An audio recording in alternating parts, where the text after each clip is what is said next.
The afterlife, also known as life after death, is the concept of a continued existence of an individual's consciousness or identity after their physical body dies. Beliefs about the afterlife vary significantly across different cultures and religions. In Abrahamic religions, the afterlife often involves a judgment and a destination like heaven or hell. Some traditions also include reincarnation.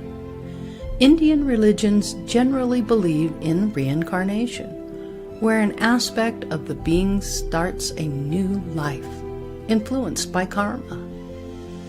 The ultimate goal in Buddhism is to break the cycle of reincarnation to reach nirvana, while Hinduism, it is to achieve moksha, liberation. Other beliefs include a void after death or emerging with a universal consciousness. Near-death experiences, also known as NDEs, reported by individuals who have been close to death, often involve similar elements such as out-of-body experiences, moving through a tunnel towards a light, feelings of peace, and encounters with deceased loved ones. While many neuroscientists attribute NDEs to physiological changes in the brain, some researchers note phenomena that are not easily explained by current knowledge. Science focused on natural world currently has no definitive answer on the existence of the afterlife. However, fields like neuroscience and quantum physics are exploring possibilities. Theories in these areas and information theory cosmology consider how consciousness might persist. Past life regression therapy uses hypnosis to explore alleged past life memories. Though not evidence-based and subject to criticism, some proponents believe it can be beneficial.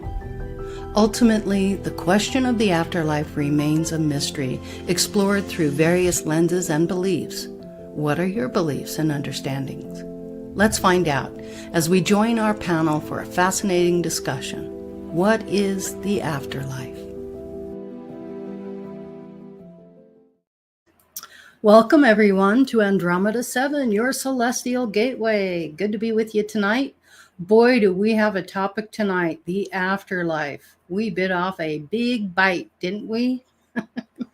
There's a lot to unpack tonight. We're not in any rush. This is going to be quite the discussion. And there's a lot of us that want to know about what's going on in the afterlife. And so much to unpack. Let's look and see who is in the chat. Also, you can see our #1 chatters in there. It looks like Scotty Boy, you are #1 in the chat box. Lucky is #2. Chloe, Chloe's #2 tonight. Way to go, Chloe.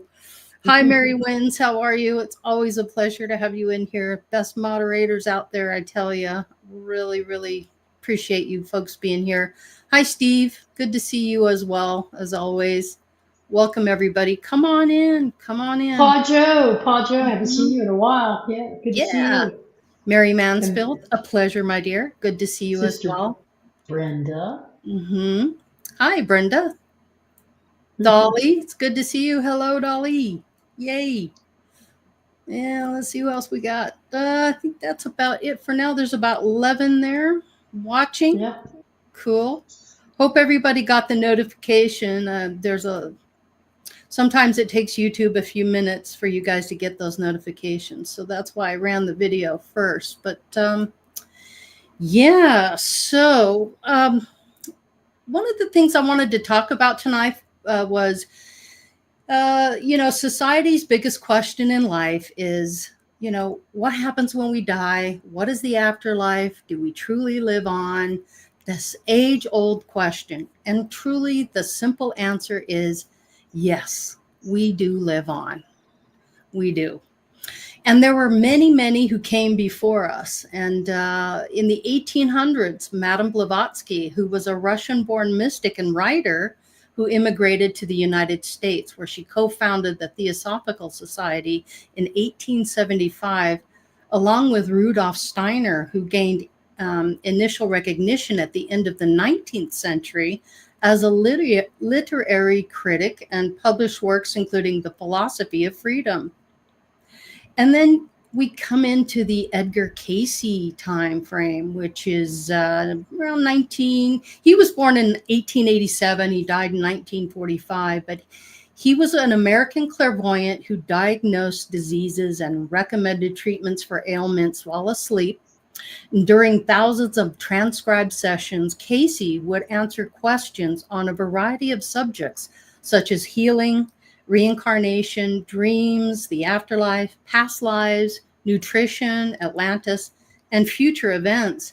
And Cayce described himself as a devout Christian and denied being a spiritualist or communicating with spirits, which I found fascinating. And Cayce is regarded as the founder and the principal source of many characteristics, beliefs of the New Age movement. Then comes along Dr. Michael Newton, who was a highly acclaimed international spiritual regressionist who discovered how to enable people to access the wisdom of the spirit world. And he was he had a doctorate in counseling psychology. He was a certified master hypnotherapist, and a member of the American Counseling Society, which was fascinating to me to learn about this. And these are all people that I've studied and I've read their works and I've delved into the information that they brought forth. And then Dolores Cannon comes along, and she began using hypnotherapy to control her weight and to stop smoking initially. And she learned hypnosis from her husband, who was an amateur hypnotist while her husband was stationed in a Navy base in Texas in 1969. A doctor asked the couple to use hypnosis to help patients who had an eating disorder. Now, under hypnosis, the patients began claiming they were a flapper in Chicago in the 1920s during a previous life. So can you imagine hypnotizing someone and you're going to tell them to stop eating or stop drinking or smoking, and then suddenly they begin telling you about a past life that they had? Now, this was all really shocking back then, and this is about 50 years ago, around the 60s. Now, it wasn't until 1975 that Dr. Raymond Moody Jr., who's an American philosopher, psychiatrist, physician, and author, and he's most likely known for his books about the afterlife and the near-death experience. Now, you've heard about NDEs. He coined that phrase in his best-selling book, Life After Life. And I absolutely agree with Dr. Raymond Moody that there is life after life. And his research explores personal accounts and that subjective phenomenon, which was fascinating. And then we come into the well-known channelers like Abraham Hicks, Sheila Gillette, who channels Theo, and the Seth material with Jane Roberts. That was fascinating. And through all their work, studies, and research, these brave souls began teaching us that indeed there is life after death. So I thought this was fascinating. And the reason I mention these folks is because these are the people that I did a lot of research on when I was trying to figure it out. Because as you all know, in 2018, my dad passed away, and it sparked my spiritual journey and my ascension process. And I think one of the biggest things that people have a problem with is, maybe you've done some bad things in your life and you are worried about being judged. And that was the case for my dad. I think he was very afraid that he was going to be judged by a higher being than himself. But in actuality and in truth, you are the one that judges yourself. You're the one that determines whether it was a good thing or a bad thing, a positive or a negative. Anyway, I wanted to bring this to everyone's attention. Now, there's something else that I discovered as I was doing some research, and I found this to be fascinating as well. So, and I'm going to put this slide up. This is a survey. Let me pull this up.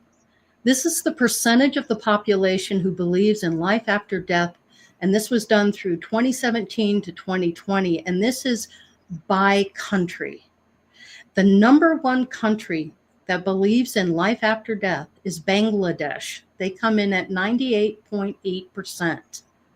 And they're followed by Morocco, which is 96.2%, Libya, 95.2%, Turkey, 91.8%, Iran, 91.3%, Pakistan, 89.3%, and Egypt, 88.1%.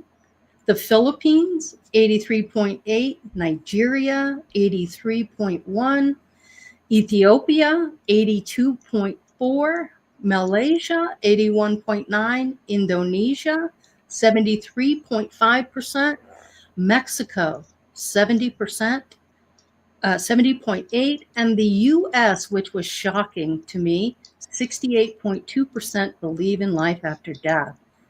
Argentina drops at 58.2%, Iceland 58%, Venezuela 57%, Thailand 57%, Canada 56%, Brazil 56%, Australia 53%. Now that's surprising to me.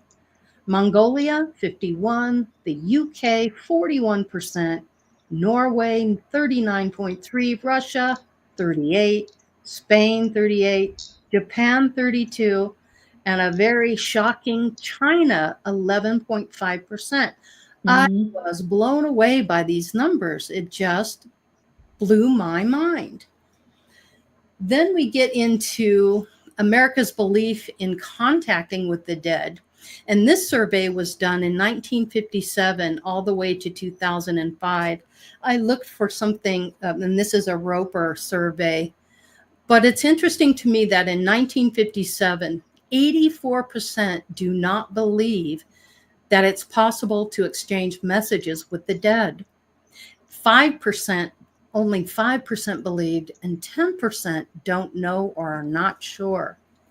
But as we go through and into the early 90s, things start to drop with the belief system. Do you believe it's possible to have contact with the dead or not? 69% said no. And see how much it had dropped? 26% said yes, they believe, and 6% don't know or are not sure. You get all the way down into the 2005s, and look how much the non-believers drop down to 55%. So 21% now believe that you can contact the dead. 23% don't know or are not sure. This to me was fascinating. And here's another study, belief in the afterlife and dying. And this is a poll that polled 1,000 people of 18 plus. And this is the Gallup poll from 2001 to 2023. The purple is whether you believe in God. Heaven is blue. Angels is yellow. Orange is hell. And red is the devil. So in 2001, almost 90% believed in God. A little above 80% heaven they believe in, and angels just below that. But if you go down and you look at the 2023 statistics, which are fascinating to me, everything starts to drop down. But what really got me was the belief in hell and the devil. So how many of you out there believe in the devil and believe in hell?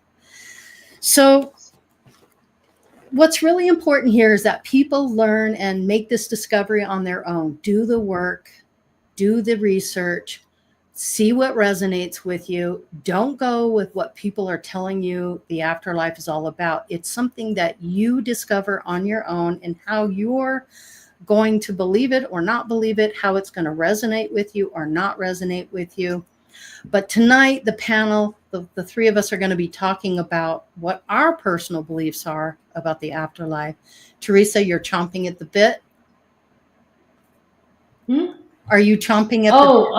I was just noticing a comment that Dolly had made. That chart, that last chart that you just brought up, what's amazing to me about that is over time, how there's been holding on to or a resurgence of a belief in God and the heavenly bodies, as Mm-hmm. opposed to the emphasis on hell and the devil.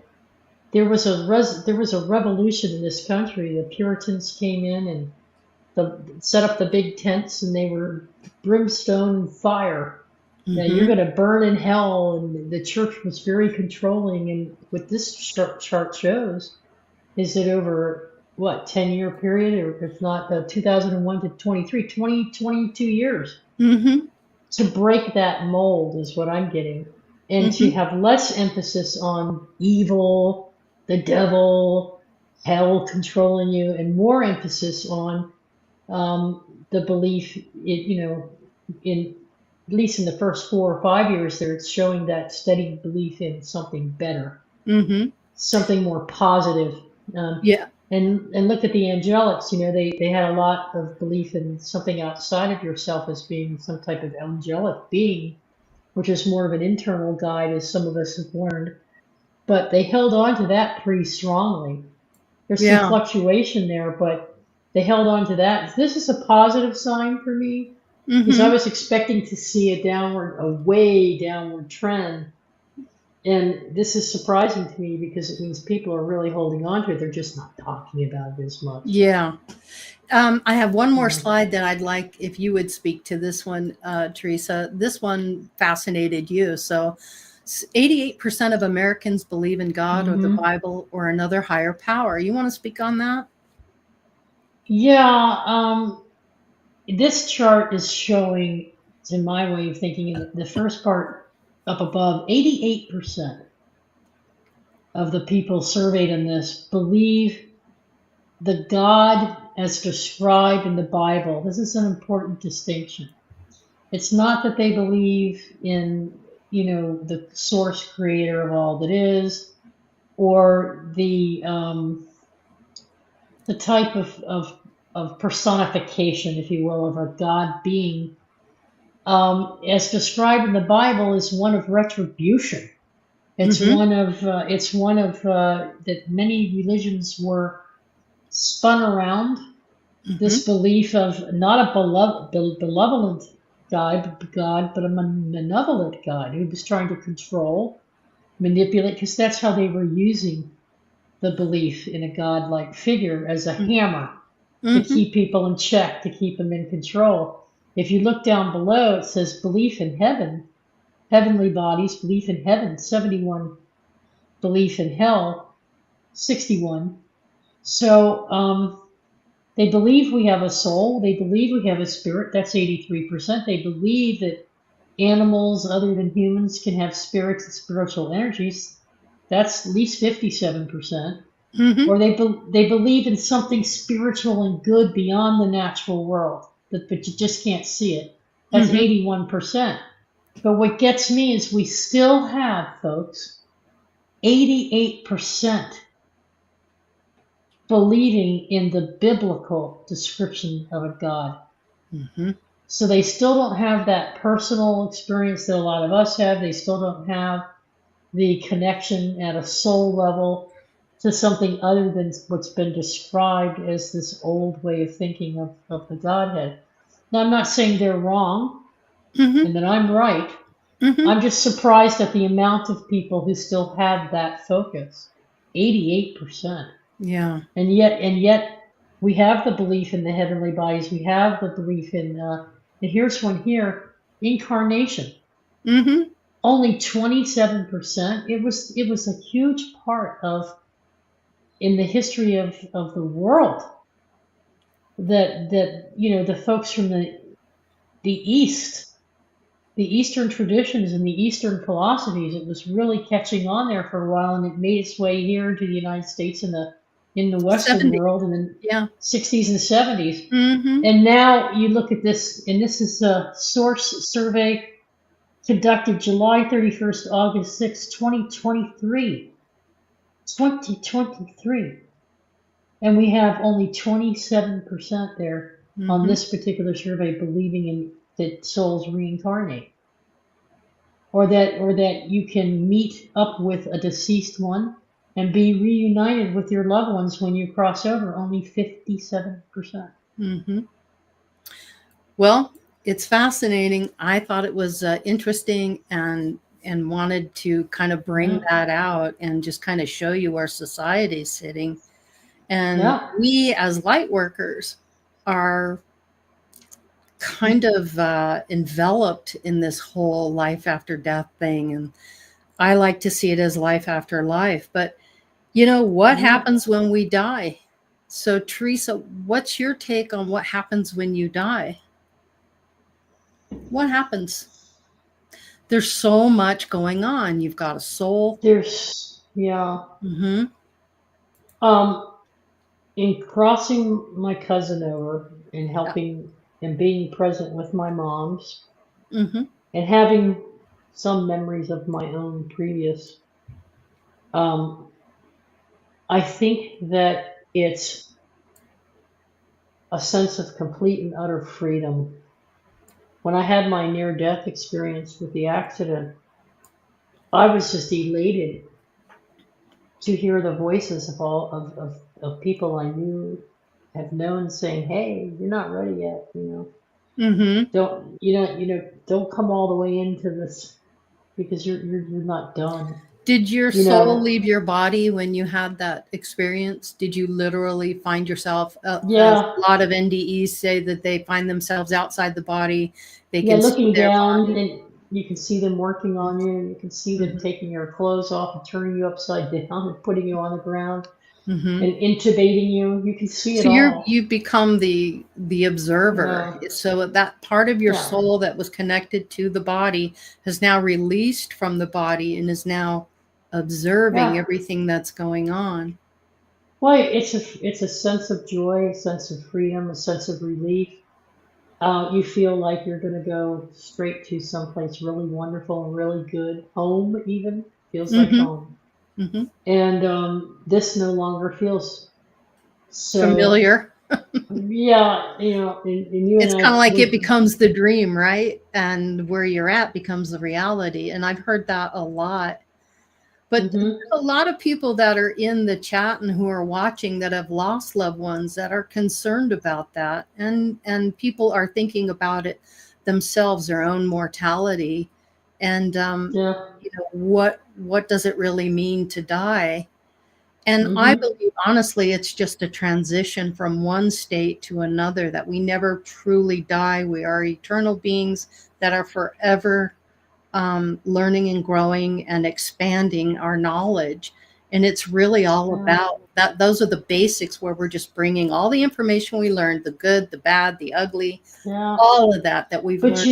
you know something. There's a difference between how I experienced a difference between Yes. how I feel Mm-hmm. when I'm exiting and moving.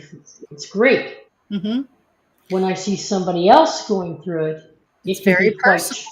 it became very tragic when Ruby suddenly, unexpectedly, Mm-hmm. just poof, and the way it happened. So I got caught up in that trauma. It Mm-hmm. doesn't have to be that way. You don't have to feel like something's been ripped out of your chest.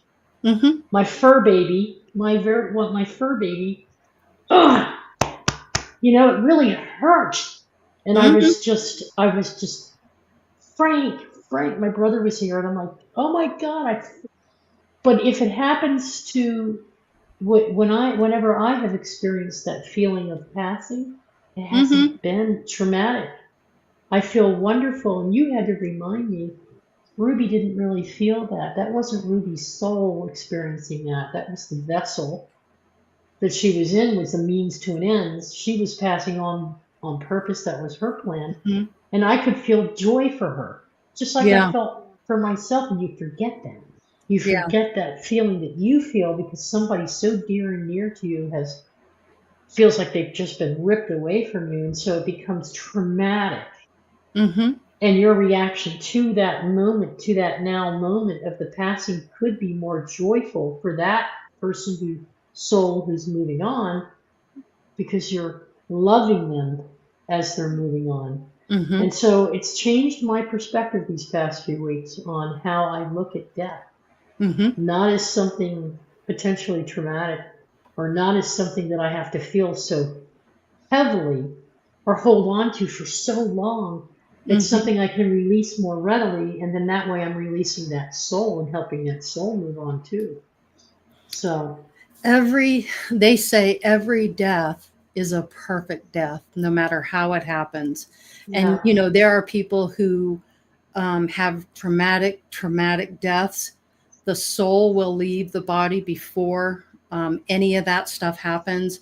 Like if yeah. they're in a car accident and it's an imminent thing that it's going to happen, they can leave the soul can leave the body like that and not experience that pain and all that physical crushing and what's going on. Or if somebody had a heart attack, they didn't suffer, they left Or the body. guilt. Yes, Or or guilt. guilt. You don't have to feel guilt. Like, I could have Don't done feel. more to help her, or I could have done more to be there for this person. Hmm. Why Well, didn't I do this? Yeah, it's not yeah, and about you. so the truth is that when the soul incarnates, they do have that blueprint, and everything we've talked about in hundreds of shows have brought us to this moment because we've been talking about soul agreements, blueprints, that chessboard. Remember that show where we talked about how we plan out our lives and we do all that? You set up how you're going to pass, how you're going to leave the earth. And when you come into this life, you've got amnesia. So you're not remembering, what you put in your path or your plan. Um, yeah, fascinating stuff. Sophia, how about you? What happens when you die and what is your perspective on it? I believe that the universe is entirely mental, and when we pass into spirit, we become part of that mentality. I believe that the dead are in a lightweight, parallel dimension to those of the living. I feel that they can, once you're in spirit, you can transcend time and space, obviously. But for me, it's not traumatic. I find a lot of peace there. I find a Mm-hmm. lot of happiness. Um, I mean, I do feel that certain souls can be earthbound, so their version of the afterlife and per se someone else's version of afterlife may be very different. And I feel a lot of those conditions are because of mental conditions with that particular individual soul. Mm-hmm. Kind of like ghosts. Yeah, When you have a ghost that's floating around, it's that they're kind of stuck in that limbo. They're if it's not sure to go. intelligent, Yeah. But a lot of times what happens is your belief system will dictate what you'll experience in the afterlife. So if you're a correct. firm believer in hell and you believe in the devil, that's going to be your experience. That's I very wouldn't say all the possible. time. I wouldn't say all the time. I think when Mm-hmm. we go through what I would call the school of truth, where we watch a replay of our life and how our action impacted our path and those around us, and especially those that we were called to be responsible for, Mm-hmm. I feel you have a moment to decide if your earthly conviction is truly written on your heart. Mm-hmm. And there are quite a few souls that I've worked with personally that held strong convictions. And then upon the change called death in the life review, they had an epiphany. Mm-hmm. And, I feel there's a lot of grace when it comes to source. I feel the change called death is sacred, as is birth. Mm-hmm. So, It's a I don't know. gift. Life is a gift. It's all mental. It's Mm-hmm. all mental. When I accepted that, things became a lot more clear. That's like a fundamental natural law is the law of mind. Mm-hmm. And it applies to everything. It always has and it always will. So, Do you yeah. believe that the afterlife, the universe is a divine, intelligent, absolute truth? Yeah, I could get down with that. Yeah. And Right on. once you do pass, you're enlightened to everything. But there are souls that kind of get stuck in that limbo spot where they're not sure because of their belief system. If you Mm. believe in heaven and a God that sits on a throne and all of that typical religious kind of understanding and beliefs. I feel it's very personal, It is. very Yeah. individual. It It's like a totally is. fingerprint. I This don't is think what there's happens any when hard you and die. fast That rule. is what happens when he dies. Right, right, right. Mhm. Like Beetlejuice. Yeah. Beetlejuice, I Beetlejuice, feel Beetlejuice. that since a lot of people fear death or, don't believe that anything will happen, that this is a sensitive topic for a lot of people, It is. especially Mhm. when you've lost loved ones. But being a medium, I feel that I have a sense of security and understanding that most people might not, because this is my truth. This is my everyday, not my every other day. So my version and what I have seen has a lot to do with peace and healing, and that once you go through the change called death, the door of reformation is never closed. So just because you didn't do things or whatever when you were alive doesn't mean that sign cut, you're done. I feel that it's more continual. There's no separation. Mhm. You just have less equipment to work with. So, So that's how I look at it. Mhm. Or Brian, spirit. yep, I feel you, Sophia. Brian, what's your take on what happens when you die?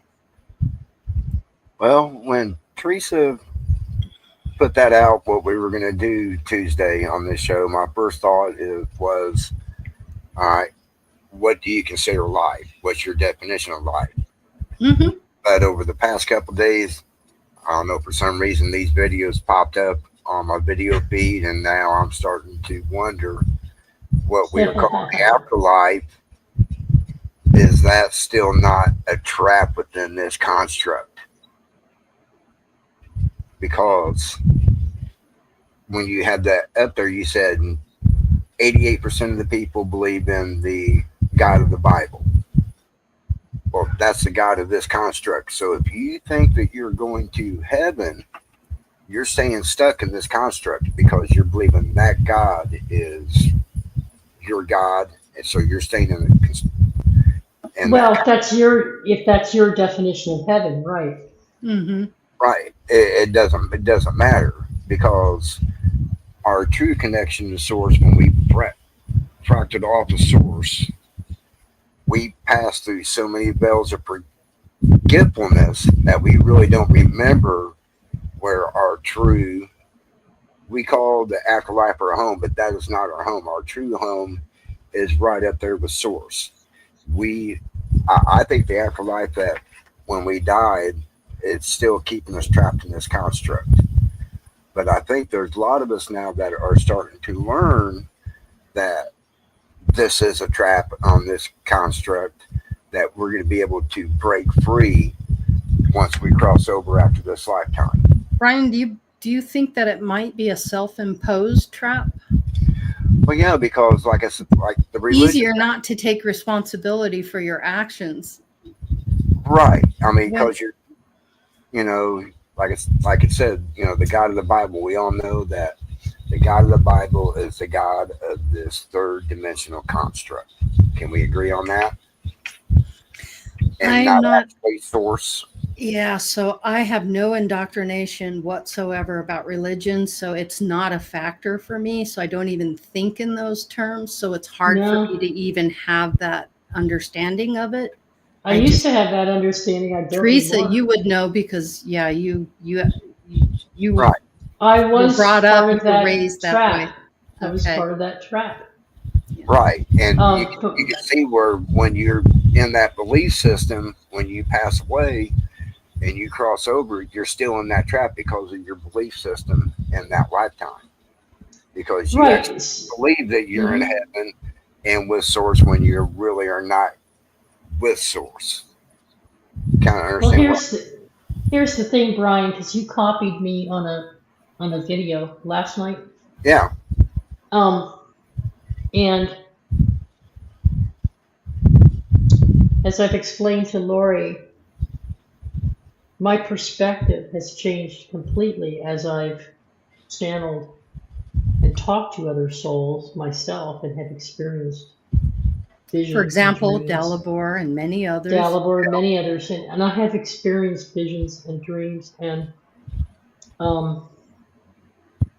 my knowing is not dissimilar to what was being described in the video of the Eastern early goes all the way back tradition, and that is my knowing is that not the God of the Bible and the whole concept of heaven and hell. It's a place of energy, frequency, and vibration with true source, pure energy, where I was created and have lived and still live right now. I'm there. I have never left there. Only aspects of my blueprint of what I want to experience. So I have the awareness that the Creator has, the same awareness. And that is a source energy, creative energy field that I'm part of. And I can bring parts of myself, qualities of my soul self to this construct, this environment, which is simply a reflection of our true home. But it's a reflection in a dimension that has a construct that we can experience and grow for the purpose of learning what love is and what love isn't. See, we have awareness, but we didn't know anything. So we created an environment where we could learn something about our own self. Which is the opposite of what you were Which experiencing. is the opposite of what, yeah. Yeah. So how can you know anything unless you know its opposite? Mm-hmm. Right. So you have to know what you want, what you don't want, what you like, what you don't like. What's tragic versus what's joy? How do you learn all these things to grow and expand and become more of a light, loving? How do you know what love really is until you've experienced the opposite? Yeah. Okay? So we are not trapped, in my opinion. We created it on purpose to put ourselves in that cycle to keep expanding and growing and learning, so we can learn the contrasts of who we really are. And our light, and our energy, and our wonder, and our fantastic, fabulous, true self. And if we don't have the other experiences, we just exist. But we don't know why we exist. And we don't know how we want to exist moving forward, because we do sense change. But you wouldn't if you didn't experience change. So we found a way to do that, and we created this simulation. Now you can be trapped in it, because if you don't increase your awareness as you learn and grow through many, many cycles of that, then you don't know that it's not a feeling like you have to break out of it. It's a feeling of I'm done. Mm-hmm. I did what I came here to do many, many times, and I'm done now.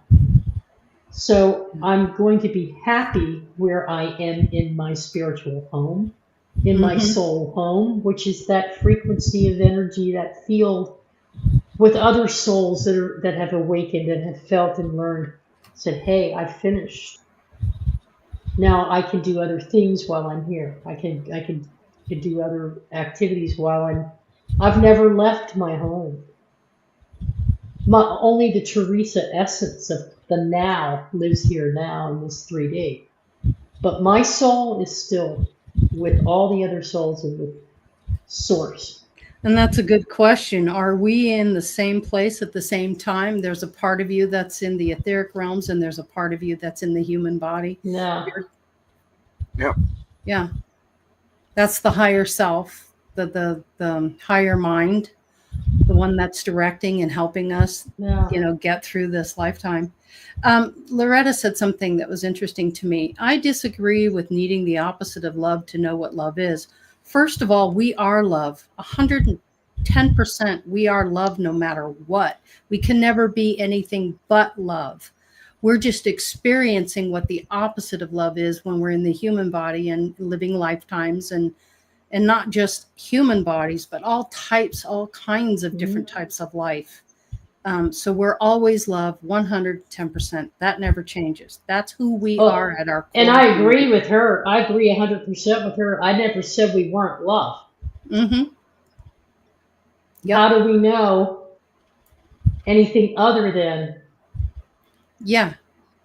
Unless you don't we know it experience till you learn it. Right. Mm-hmm. Not that we aren't love. Right. It's kind of like saying, okay, I'm love, but then how do I be love?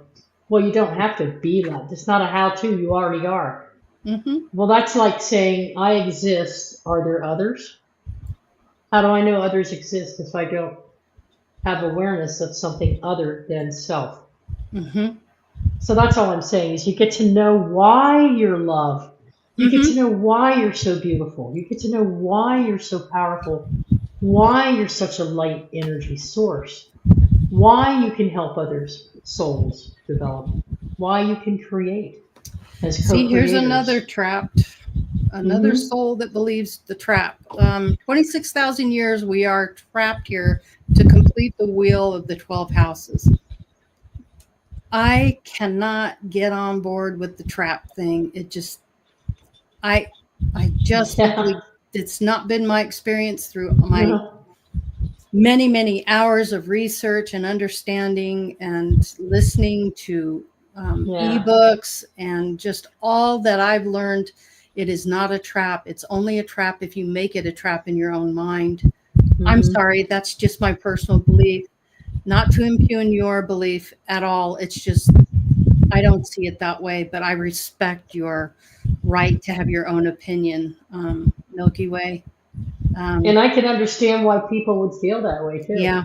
Yeah. I have felt it. I felt it. I used to feel that way. Yep. It's about responsibility. Once you know that you're responsible for creating your life and everything that's going on in it, and that is hard for people to accept responsibility. And that's the key point here. And that's why it's easier to say it's a trap, because then you throw your hands up and you say, I'm not responsible for it. Things are just happening for me. That's just the way it is. To me, yeah. But it just doesn't work that way. That is not the absolute truth in the etheric realms and what our knowledge is and what we've learned. Yeah. Yeah. Thanks, Steve. I appreciate that. Yeah, it's just how I see it. Doesn't mean it's not right. It just means that's not my understanding. But I get you, and I can see why people think that way. Sophia, do we have emotions in the afterlife? Absolutely. What kinds of emotions do you think we have? All of them. Really? So you believe that we have anger, and really why do you believe that? Whatever vibration determines the nature of a thing. Okay, it doesn't matter if it's physical or non-physical. You can be a thing and not be physical. Thus, frequency determines the nature of what you are. So there you go. You can be an angry thing without a body. Just go to Penhurst. There's all kinds of them there. I see what you're saying. Okay, God, that makes every sense. last soul that walked in and didn't go out. So, yeah, I don't. And as far as like joy and edification, I don't know about you, but I'm gonna tell my hand. I've been in some spiritual institutions where you feel the Holy Ghost show up, and every hair in your body stands up. But ain't nobody in the body to claim that frequency, but it's there. Yep. I've actually felt, and I like to call it a love bomb from the angelic realm. Absolutely. That it is so strong, it just makes you instantly emotional. You just want to cry and release. It's so overwhelming and so all-encompassing. It is the most incredible feeling I've ever felt in my whole life. I've never felt that kind of love in this lifetime. Let me ask you this, Sophia. Do you think that the reason souls have all these emotions is because they learned them through what they crafted here to experience and then recorded that, bring it back. In other words, the memories of those emotions and of those various contrasts are what helps them become that way. Yeah, it's all mental. So it's If all part they've of had consciousness. if they've had a negative experience, or even if they've had a positive experience, that's where their mindset is. That's where their frequency is. That's where So they're vibrating. it increases their conscious awareness of all, so that grows the frequency. Perhaps it's very. That's what it, yeah. So if they didn't create this, if some people want to call it a simulation, if they didn't create this reflection of what we call heaven or what we call the afterlife, if they didn't create this reflection as a three-dimensional reality, it's like a I don't want to say game, but it's like a test, or it's like a laboratory for them to experiment with their It's own a soul development. privilege, A a straight privilege. There you privilege go. to have a physical body Yeah. on a physical plane, and it's the teachings, the culture, and everything else that tells us that we have to do it this way and that way. We're just down here Programming. to learn and experience things. Yeah. Our Yeah. true home is in spirit. Yes. This is just some fast forward evolutional transforming, let's take care of business situation, and then we go back to source where we belong. Mm-hmm. Yeah. And then if we're lucky enough to find another vehicle to continue our evolvement, then we'll come back down here and we'll do it again, and we will be who knows how old when we realize, oh, it's not all about me. And you don't have to be reincarnated. You are a sovereign being. You have the choice. You can make the choice not to. But the councils, the angelic realm, the councils, the study, the halls of education and learning, and it's not just, regular things that you learn about. You learn about your past lifetimes, what you learned in those lifetimes, the karma that you created. All of that is attributed to your next lifetime. So if, let's just say, in one lifetime you were a womanizer and you took advantage of women and you just saw them as a property or something like that, in the next lifetime you may come back as a woman and have to deal with that attitude and programming. And you might have to change what you started in the lifetime before that. Now you've got to come in and change it and do the opposite of what you just experienced, so that you understand both sides of the coin, so to speak. That's really kind of the nuts and bolts of how, for me, how that works when you're not in the body. You're always planning the next evolution of your life, whatever that may be. You're in councils, you're sitting down with others that are ancient, and they have knowledge far exceeding your own, and you are just a young soul learning how to do all this. And they'll tell you, you might not want to put that on your plate this lifetime because you already got this going on. You might want to rethink that. But if that's what you want to do, you're a sovereign being. You can do whatever you want. But we kind of say you might want to rethink that. Those types of things, I think, are what happens before you come into an incarnation. There's so much involved with who you want to be, what you want to experience, and why you want to be on the Earth School. And this is the hardest school in the universe, I'm told. The Earth School is the hardest of all of them. So if you're here in a physical body, you are truly a badass. There's no ifs, ands, or buts about it. And you're blessed to have a body. There are many, many souls that want to experience this and have not had the opportunity to be here. So if you're in one, think of it as a gift. Your body is a gift. Yeah? Do something cool. What you think on that, Grandpa Brian? Any thoughts? Well, You just said there's spirits waiting to be put in bodies. Well, I guess I'm one of the lucky ones because I See, died in 1949 and then mhm. reincarnated in 1952. Yeah. Died in So you think it's luck? and then reborn 1966. So Yeah. So here, so you believe it's luck and not something that you chose? That your soul on a soul level chose? I think maybe because I was older in 49 or 49 when I passed away, and then reincarnated in 52. I, Mm-hmm. I think I would have been too old right now in a different belief system to where my spirit wouldn't be enlightened. That's why I got hit by that car at the age of 8, passed away, and then reincarnated 6 years Because you later. had more to do. Your soul said, yeah, Right. we got To more to be, do here. wanted me to be in this timeline at this point in time and be at the Hmm. age of where I could be enlightened, which uh, I seen something yesterday. Uh, People think that being enlightened is like moving up levels. It's about letting go of beliefs and old habits. That is the true ascension. It's not going It's up levels, remembering who you are on a core remembering level. who you That's are, what the Right. purpose is. and releasing what you need to Hmm. release. Mm-hmm. Mm-hmm. Beautifully stated, Brian. I think that's spot on. Yeah. Hmm. You want to add to that, Teresa? Well, I just think it's it is a progression. Mm-hmm. Letting go is a progression.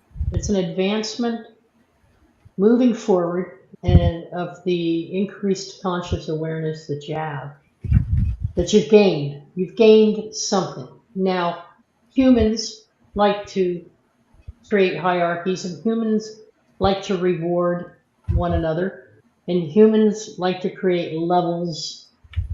I'm a junior, I'm a journeyman, I'm a master. You know what? There's no problem with that. Mm-hmm. If that helps you define how you get from point A to point B to point C to point D to point. Like Sophia said, it's all about frequency. It's where your Yes, frequency is it's at. a pulse hit, it's a pulse. Mm-hmm. And for every time I gain maybe five or good a few pieces of wisdom and start feeling it, then I'll retract and I'll have other issues and I'll have other challenges. And it's a pulsating, ever moving, ever fluid. And the minute I start trying to define it, I end up putting myself inside of a box. And then I'm trapped. I've created that trap in my own thought, and I'm not vibrating outside that box. And when I'm not doing that, I'm not expanding. So I'm not moving, I'm just stagnant in a box. We put ourselves in boxes. Self-imposed. It's Yeah. self-imposed. And if Yeah. we don't make it to a level, how long did you train to be a Reiki master? So you want it so bad you can taste it, you can feel it, you know it's good, you know you're helping other people and you're expanding and growing, but something comes along that challenges you. It's an obstacle. It's something that we talked about it a couple weeks about flowing down the stream with all this debris. So how do you free yourself from all the debris and and go with the flow and allow yourself to not put yourself into a box, or allow yourself to not bottleneck your own growth. So I think people do that when they focus too much on rewards and grades. Yeah. So it's like, to me, a grade, it's okay to have a grade because you pat yourself on the back. We're supposed to love ourselves, so why not reward ourselves with a sense of accomplishment? I'm having a party. I'm graduating from this class and I got this certificate that says I'm a master now. I'm proud of that. Mm-hmm. That's okay. There's nothing wrong with that. They go, oh, well, that's ego. Sure. But it's a good use of ego. It's a good use It's as long as it positive doesn't, side. as long as it doesn't become a robe of snobbery where Mm-hmm. I'm better than you because I'm a master. You'll never understand the complexity of the things that I understand. So when you develop an attitude with it that isn't conducive or good to support other people and help other people, much, then you are doing something else with that energy. And you may as well not have graduated, because have you really? Because if the attitude and the outlook is Let me, not supportive, go ahead. yeah, let me ask you, Brian, your past lives, what kind of a person were you in the past life?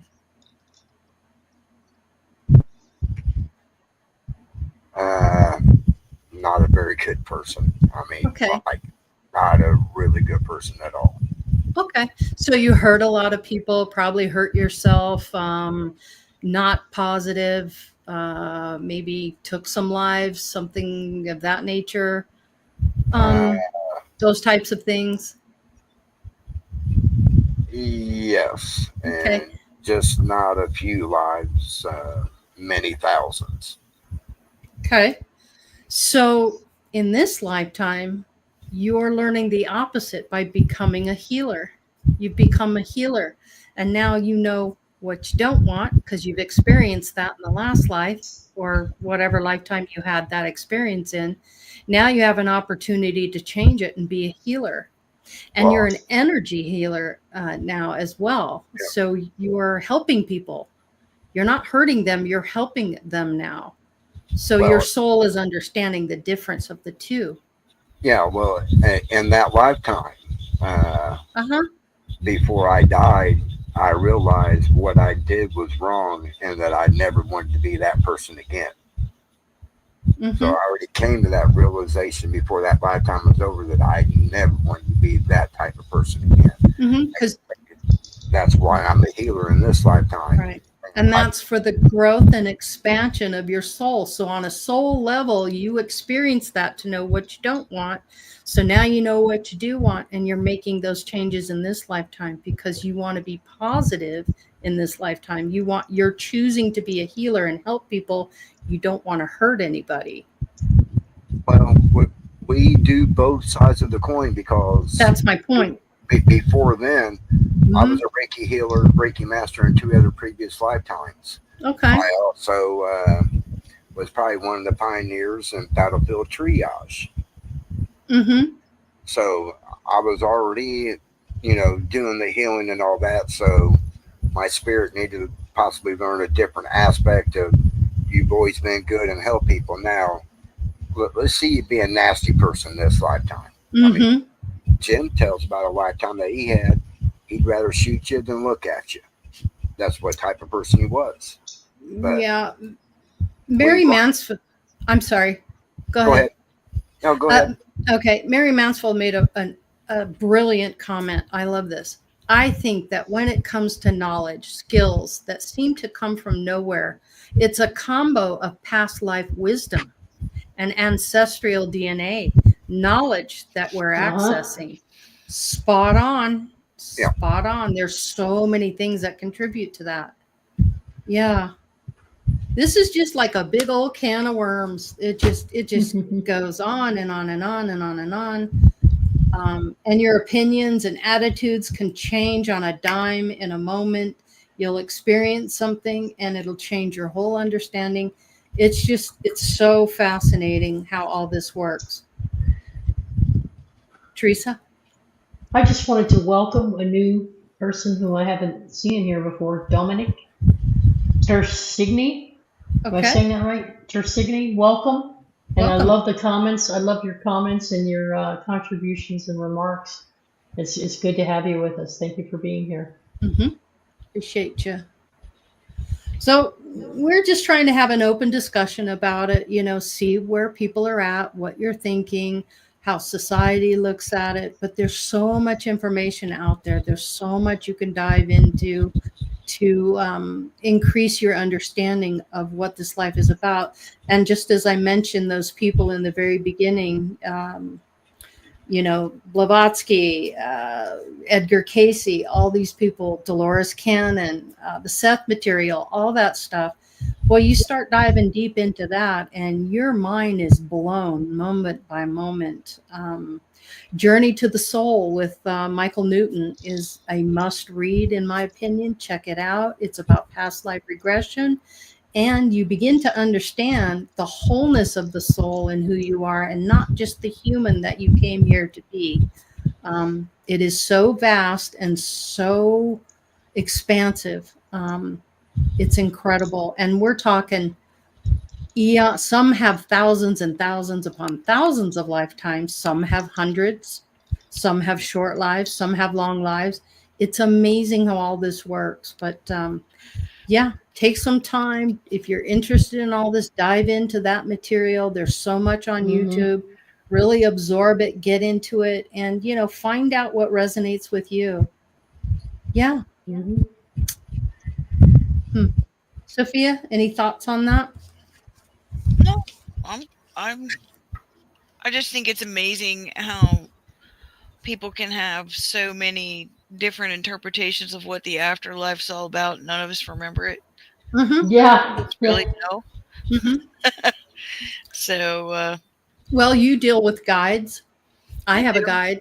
I have the angelic realm that I deal with, that I talk to. Teresa, you do the same thing. Brian, you have your connections. It's not just, we're not just sitting here talking about from a human aspect. We understand. We've been asking the question. I've spent many years diving deep into this stuff, and it's just the more you know, the more you don't know.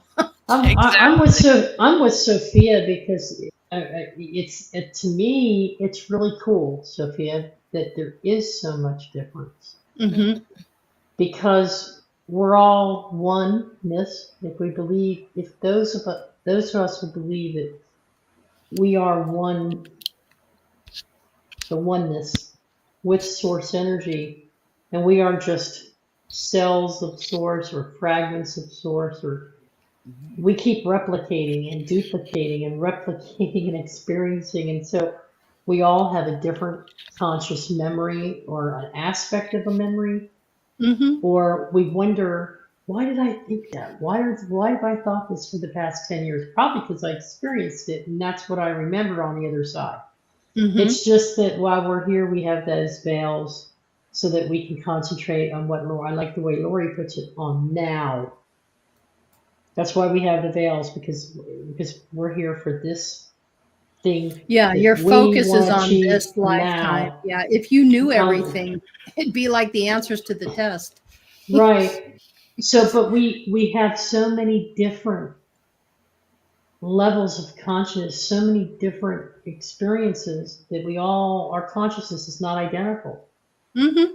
We're all very unique and very different. We have similarities, perspectives. Yeah, you're here. Yeah, and so there's going to be multiple beliefs about these things, because we're all on a different learning curve of experience. But that's what makes us fascinating. Can you imagine how boring would it be if we were like little cookie cutter Stepford wives and Stepford dads and Stepford kids? It wouldn't be any fun. Yeah, there wouldn't be any adventure.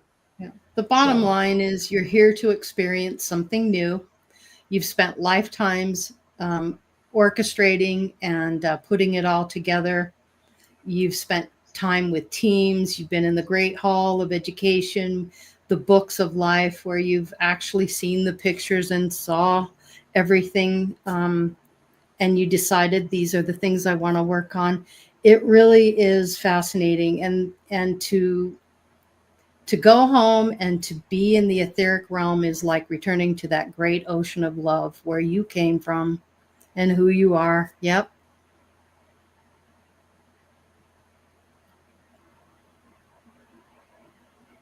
Okay.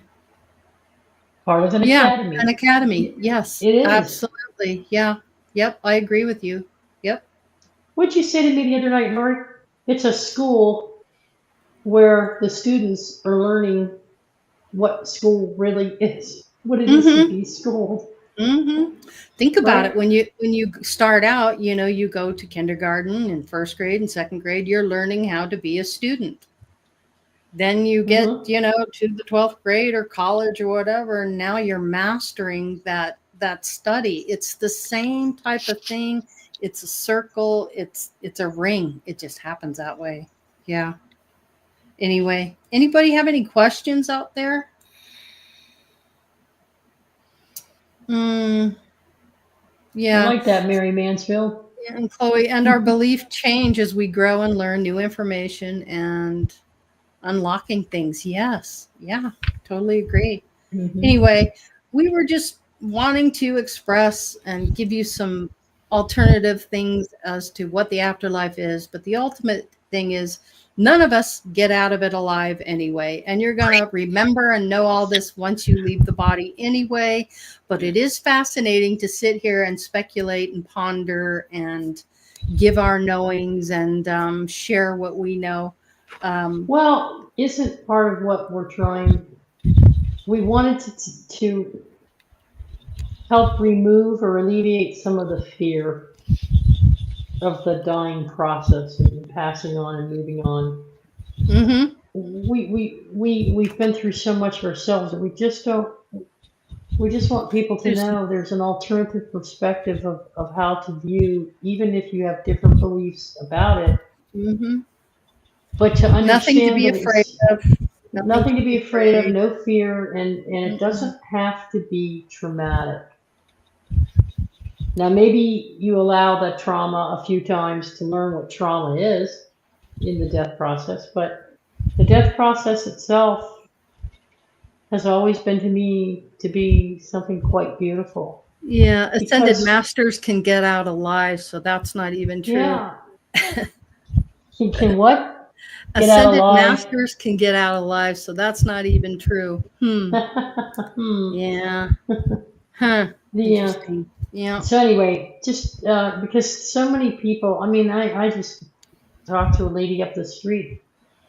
Her husband died 10 years ago, and she's not able to move on.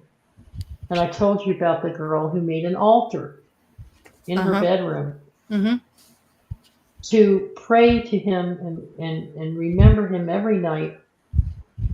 And it became such a ritual that she made the crying, the anger, the guilt. She went through that she went through when he first passed away. It's been 10 years. Okay? It's one thing to have a photograph to remember your loved one. I got Ruby right here on my phone, my little Gucci. It's okay. But she had an altar set up to relive the trauma of the moment that he passed, because I don't know why. But I said, if you don't let go of that, your heart will never soften and you'll never be able to move on from that moment. You're living in that moment and you're holding on to that energy aspect of him as he transitioned through that. We don't know what he was feeling. Makes it hard for that soul to move on as well. It makes it very difficult because you're hanging on so tight. Right. I've had we that. had a series of discussions about it, and finally, she tore down the altar. She took the altar down. She got rid of all the. She still has his photograph and then around the house that other, But she realized, you're absolutely right. Oh my God. She ritualized her trauma with his passing. And there are religions that practice that. This is, that's interesting. Steve said something here that I kind of want to address real quick. I don't think I want to take my avatar. Let me tell you, you will be taking your avatar with you. Yes, you absolutely. Your physical body is kind of like, think of an egg and you crack open the shell and you drop the egg out. That's the soul. And then what you have left is just an empty shell. That's what the human body is. But you created your avatar and who you are. That lives on forever. That goes on forever. And you will have that. You'll literally lift out of your body. You'll pull away from that body and you're looking at yourself. You still have hands. You still have a body. Nothing has Mm-hmm. changed other than you've just dropped the physical, but you have an etheric body, and it is the exact replica of the body you have in that your incarnation. Yeah. My understanding is that you can morph in and out of any Mhm. characteristics that you experienced in any lifetime. Mhm. You might have a favorite pattern. You might, for Yeah. example, mine is long You can brown present hair. whatever you want, but You can present as have whatever you want. Mhm. Yeah. Yep. But Yeah. you are you. You will always exist. You have been created. You will always exist. Let's get to final thoughts. I feel the wiggle in the chair. Sophia. Oops. Um, Hey. I just had a Jazz. company show up, so thank you for letting me go first because I'm gonna have to jump off here. No worries. But, the afterlife, the universe is entirely mental. Thoughts are things, energy follows thought, whether you have a body or not. Mhm. So choose your thoughts wisely. Yep. Sounds good. Yep. Thanks, Good to see Sophia. everybody. You guys Love you, have a great sister. weekend. Yep. You too. Bye. Take care. Enjoy. Well, it's Nick and Jasmine. Hey, glad you guys are here. We're Hi. just kind Sorry, of I was coming probably to the late at end. this. Yes. That's okay. Well, it's okay because I would like to hear your take on what happens when you die. I know you've got some insight that you wanted to share tonight, so I'm kind of happy you made it here because we were about to sign off. Yeah. You wanna talk about that a little bit? Yeah. So I used to believe, went back in the church, right, that Mhm. we were taught that when you die, there's nothing after death. You just go to sleep, right? Mhm. And for some reason, my brain's like, oh yeah, they're just like on an extended vacation. I don't know where I picked that up from, but it just made me feel a whole lot better when someone died, and I'm just like, oh, they're just on vacation. Like I'll Mhm. see them again, some way, somehow. Like I'll meet them again. And Mhm. the only time I got like really upset was when an animal died because I didn't know about animals, even though the Bible said that animals are souls, right? They really didn't. They said that they weren't granted permission to like go to heaven or come back in paradise. So my ideas about the afterlife, because I started talking to my guides about like past lives and reincarnation, right?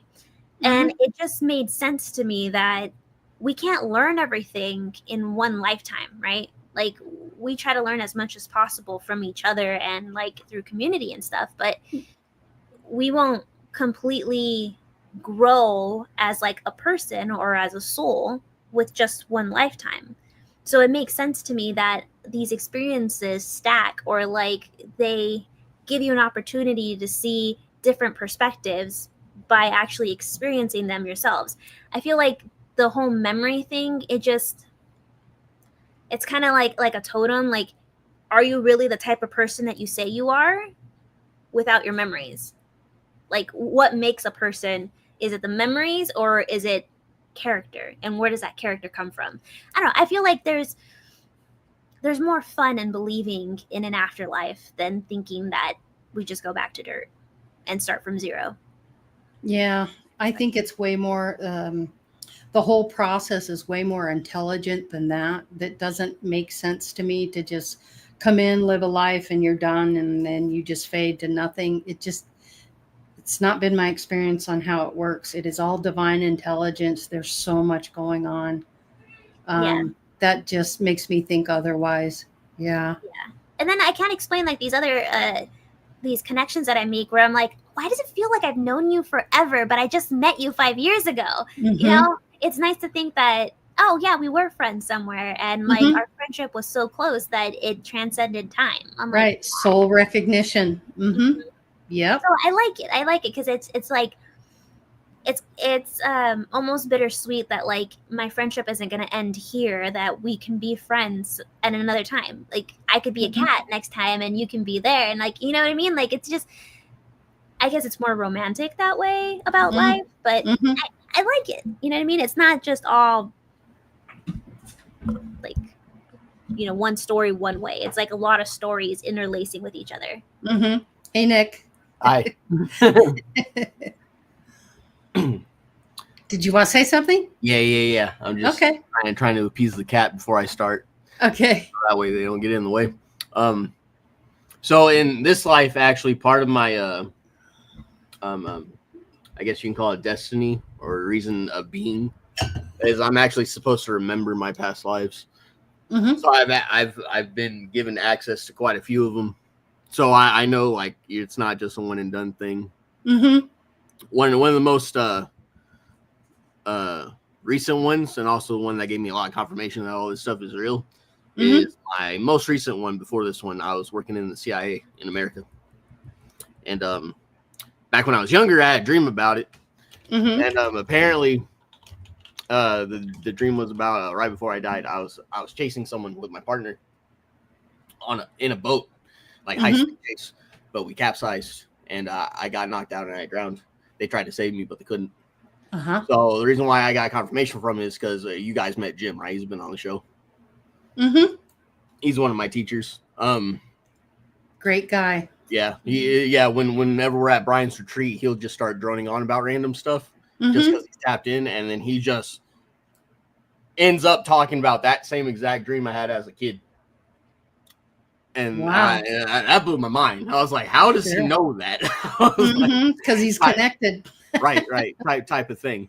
So I was like, well, then if that one's real, then all the other ones I've been experiencing must be real too. And that like drove me to want to go to Mount Shasta to tap in, because I've been drawn to California for my Lumerian heritage. And I ended up remembering the whole Lumerian past life thing too while I was at Mount Shasta. It's like, it's part of the Lumerian continent is what I remembered. Like that whole volcano, like northern area of Cali, they used to be. I've heard that. Yep. Yeah. I am absolutely convinced, because when I went there, the energy is amazing.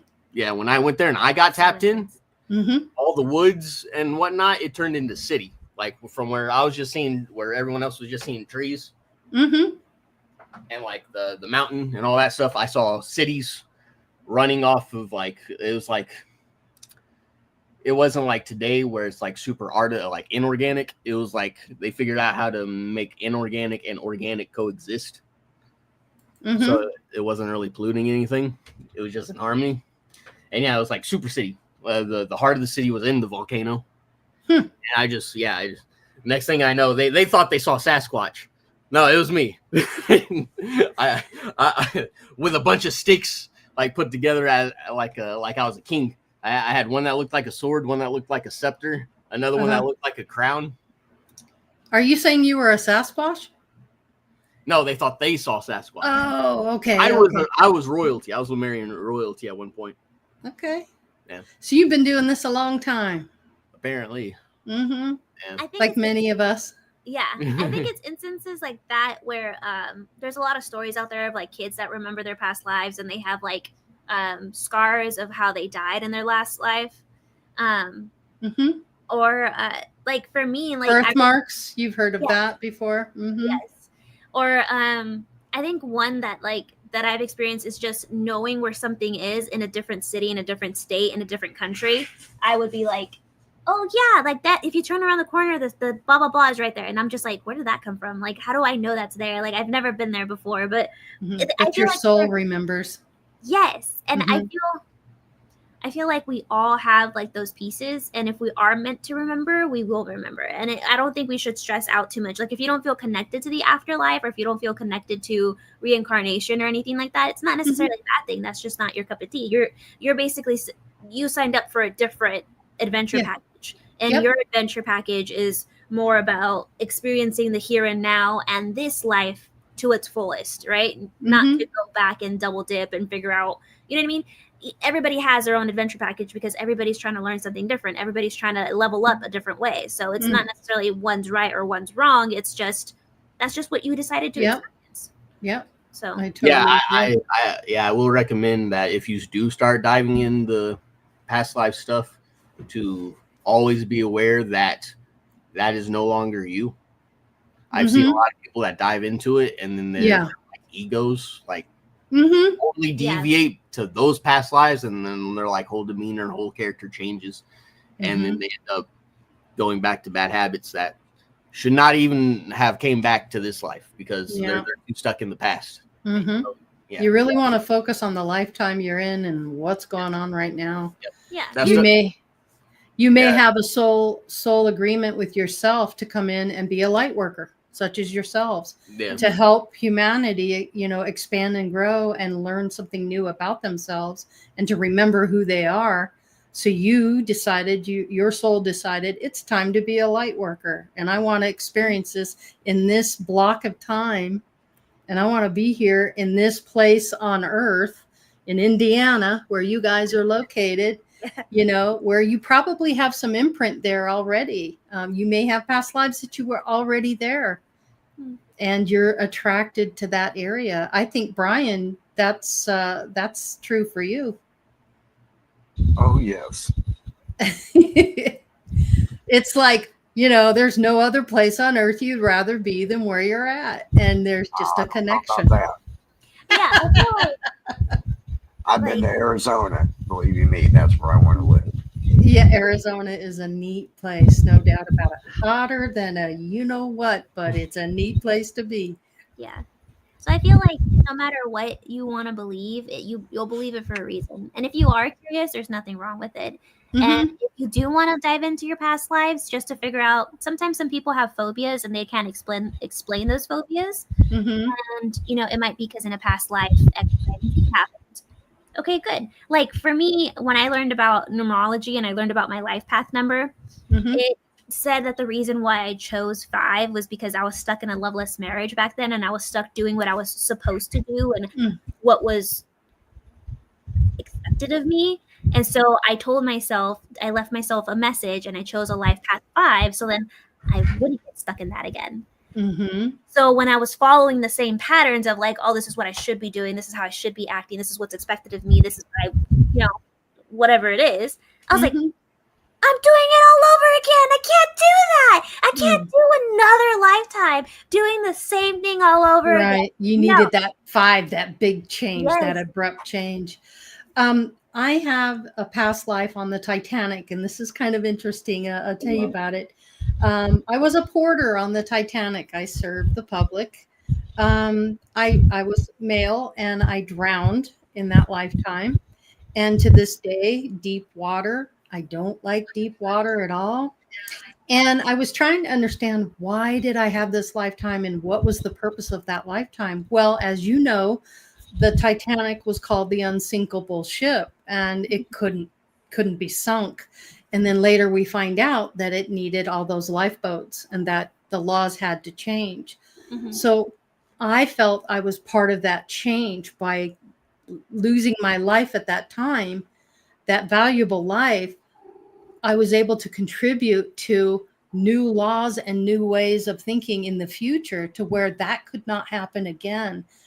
And I know that there's a lot of people in Texas right now that are dealing with the flood and all that's happened. And there's a lot of young people who passed and are experiencing that.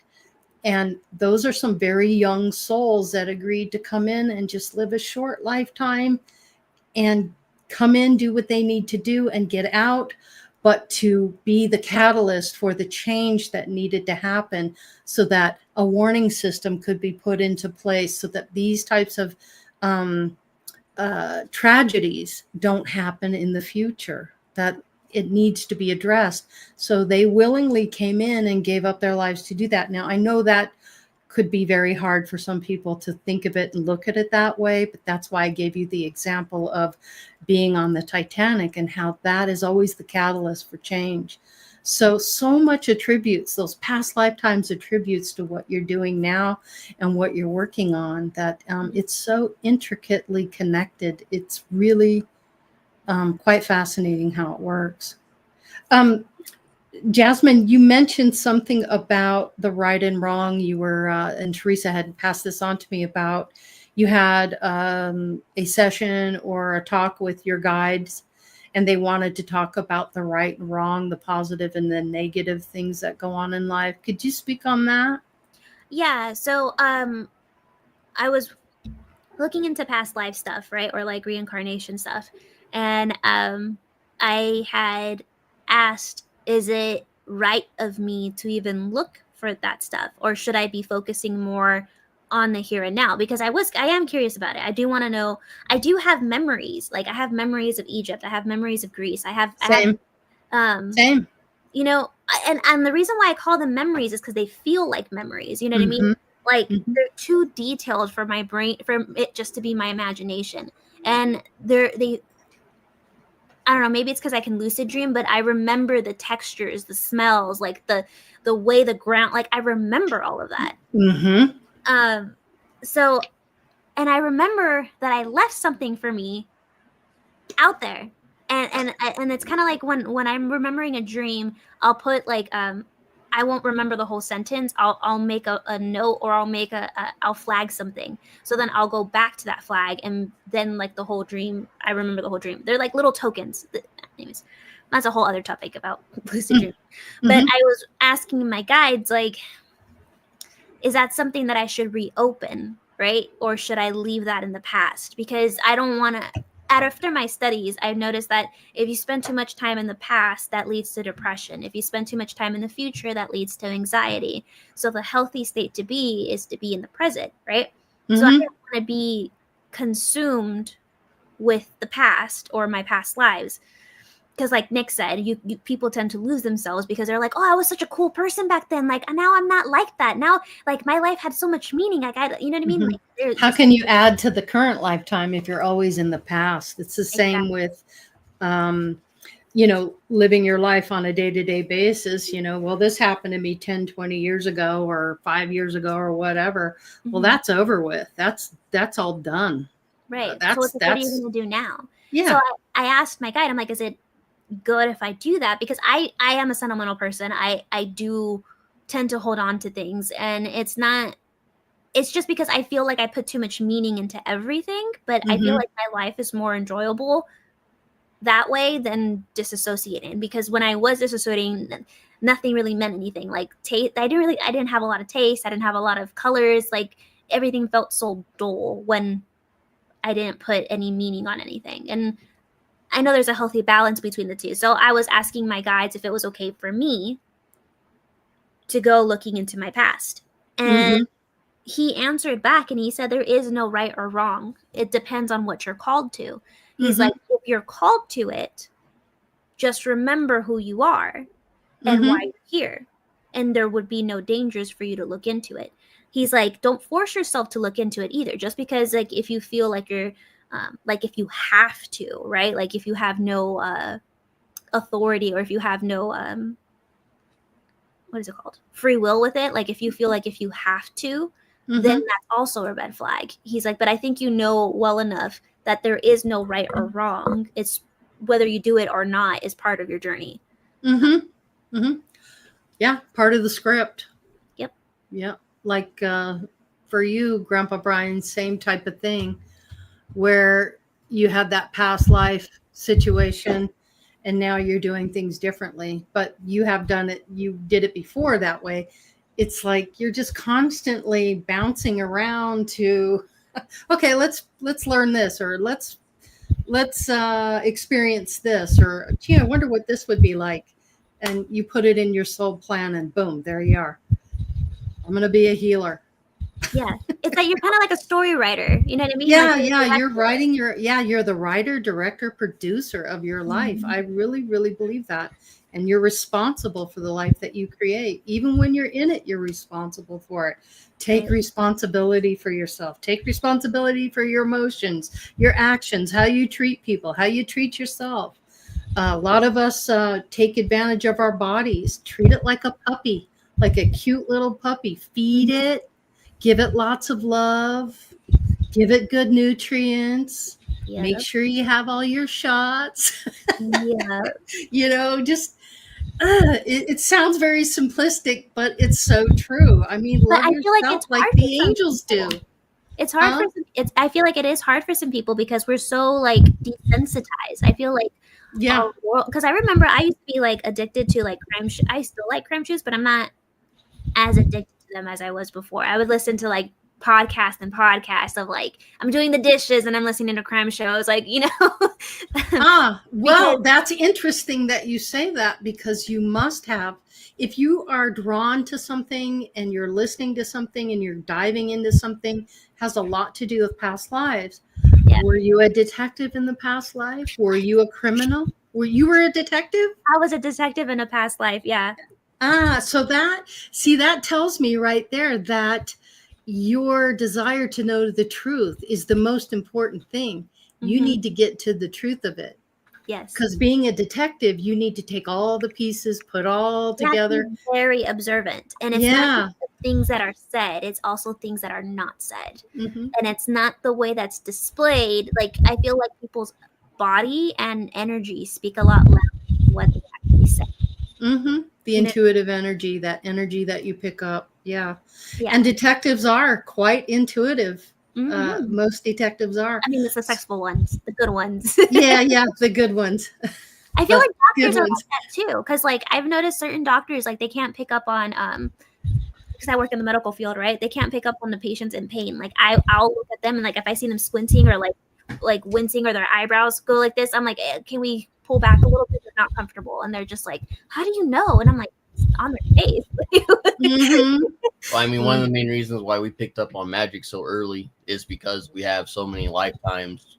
Oh yeah, that involve practicing magic. Yeah, Jim even confirmed it, because when we did our master's class with Grandpa Brian and we did our Reiki masters, when he went to put his hands on me to give me the next level up, he's like, "Oh wow, I remember you did this to me in the past life. You were my teacher in the past life." Yeah. Whoa, this Isn't is that cool. interesting? Yep. And what about your connection with Nick? Have you obviously? I feel like you guys have had many lifetimes together, huh? Yeah. Let's just say when too many don't.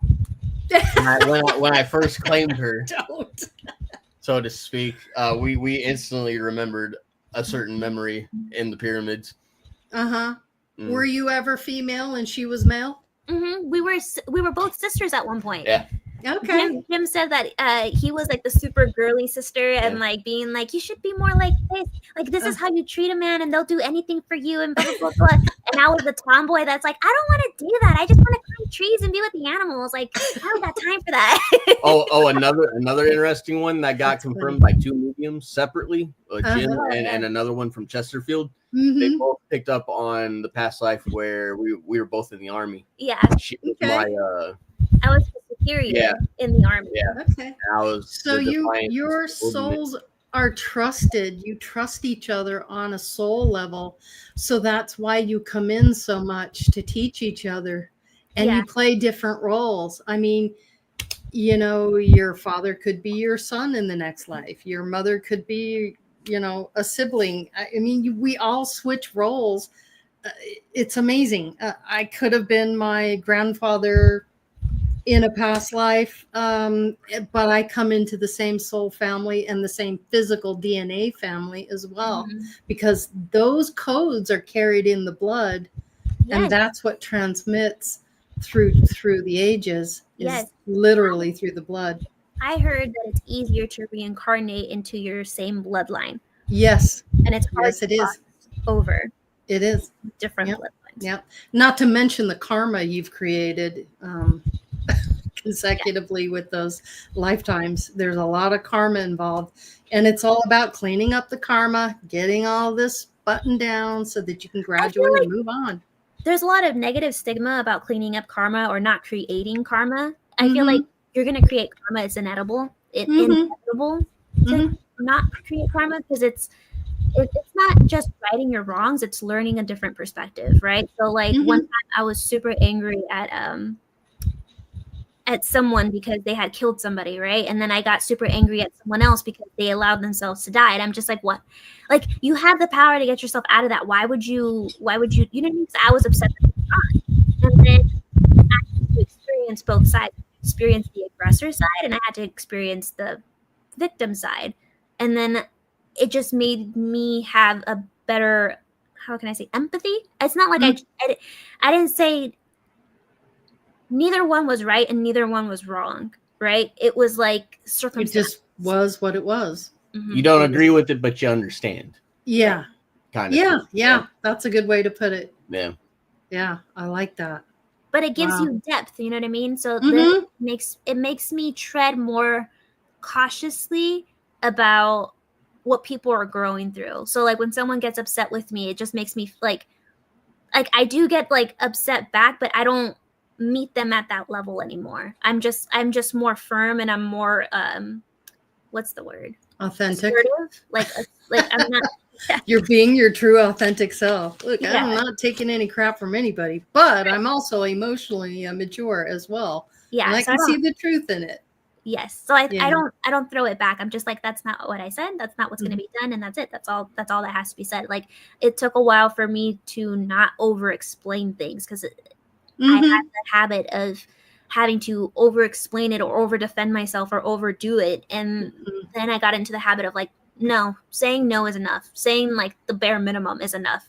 Mhm. If they are interested in the Mhm. details, they will ask for it. So I resonate with that. Yeah, I was a lot like that too in the past. Yep. I feel that on a whole different level.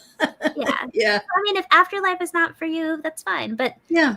I like to believe that everyone that I love, down to the animals, to the people, that Mhm. it's not. They'll all be there waiting for you with open arms, patting you on the back, telling you what a great job you did, how good it is to see you again.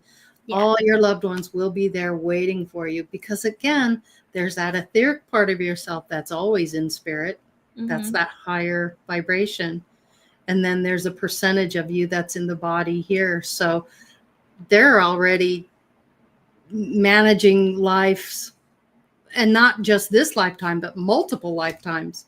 Yeah. There's so much happening, and here we are, just this small little piece of it, and we think really this is all there is to it. It's like you're in this little funnel, but we're really not. No. We're just in the making of our own minds. It's what we're putting on ourselves and what we want to believe and what we And then to me, what we think. it's like even if it's fake, oh wow, Mhm. you know Yeah. what? It makes it fun. Like I don't Yeah. care. Like, why do you watch movies then? Don't watch movies. Go watch real TV. Go watch the news. Like don't watch movies then. Yeah, just go do you, okay? Too funny. Well, listen, you guys, we're any final thoughts? You want some final thoughts on that? I would just say it's okay to plan and it's okay to think. Mm-hmm. Just beware of overthinking Yeah. and being overly cynical, like overly serious. It's okay to be serious, but at the same time, it's okay for you to have fun and loosen up and enjoy Don't life. take life so seriously. Right. Yeah, have some fun. How about you, Brian? Final thoughts? I'll get to you, Nick. Don't worry, Okay. I won't miss you.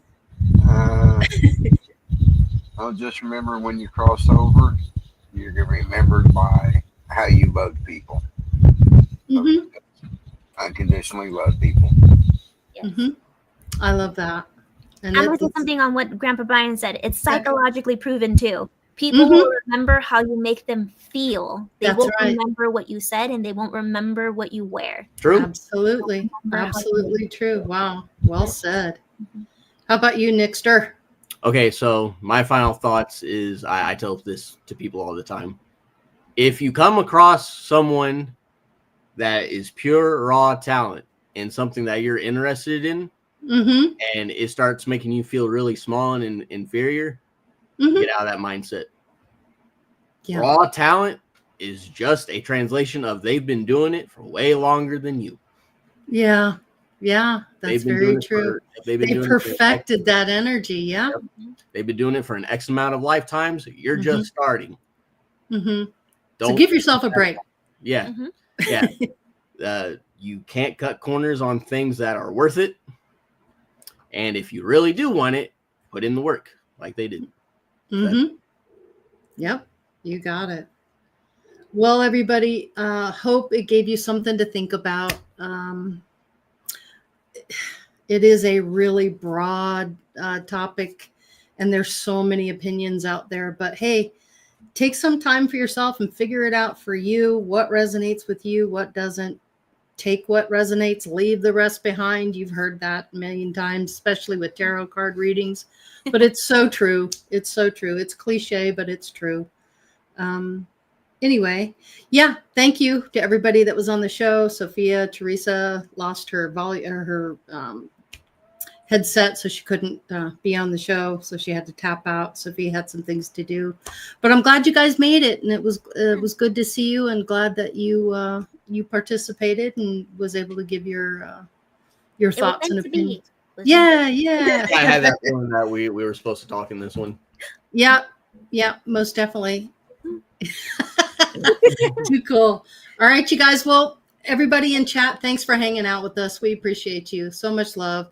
And if you like the show, please hit that like button, feed the algorithms, you know, all that stuff. I really don't care if you hit it or not, but hey, whatever. It's cool. We're here just doing our thing. So yeah. Well, we'll see you all next week. Not sure what the topic's going to be, but I'm sure we'll come up with something fabulous and entertaining, right? Yes. Okay.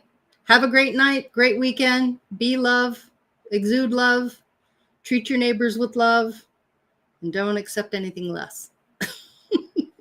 Peace out. Love to you all. Thanks for watching.